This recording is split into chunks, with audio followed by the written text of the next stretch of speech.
আসসালামু আলাইকুম রহমতুল্লাহি ওবারাকাতুহু। যদি এটা ভালো লাগে লাইক কমেন্ট শেয়ার সাবস্ক্রাইব করবা। আমার হাতে কি দেখো, মাস্ক। সো এই মাস্ক আমাদের জন্য ইম্পর্টেন্ট।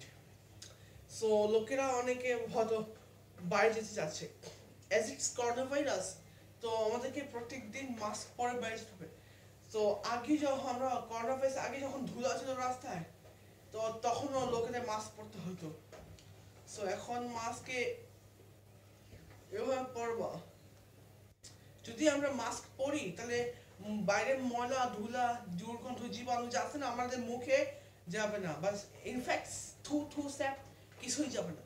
সো এই মাস্ক এখন এটা পুরো কাগজ থেকে তৈরি। মাস্ক অনেক ধরনের হইতে পারে, হয়তো এই রঙের বা কালো বা অনেক ধরনের mask. So as you can see আমার হাতে একটা মাস্ক আছে। হ্যাঁ, সো এই মাস্ক আমরা হয়তো ডক্টরের ডক্টরের দোকান থেকে হয়তো পেতে পারি।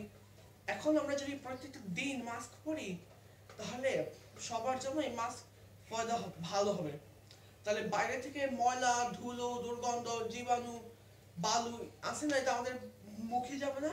যদি এটা মুখে যাবে তো ফেটে যাবে কি। তো আজকাল দেখি যে অনেকে এইসব অবস্থায় কারণে লোকেরা মরে যাচ্ছে, তো সেটার ব্যবস্থা সরকার করছে। সো এই দেখো আমার কাছে এই মাস্ক, যদি তুমি এটা পড়ো না সো তোমাদের এটা ভালো ফায়দা হবে। সো এই মাস্ক আমরা পরি এইভাবে। সো প্রত্যেকটা দিন আমাদেরকে মাস্ক পরা উচিত। সো আমরা যদি প্রত্যেকটা দিন যখন মাস্ক পরি তাহলে আমাদের ময়লা আছে না এই হবে। সো অবশ্যই আমাদের ভিডিওতে লাইক কমেন্ট শেয়ার সাবস্ক্রাইব করো। বিদায় করাচ্ছি, বিদায়। মাস্ক অলওয়েজ ওয়্যার, বিদায়।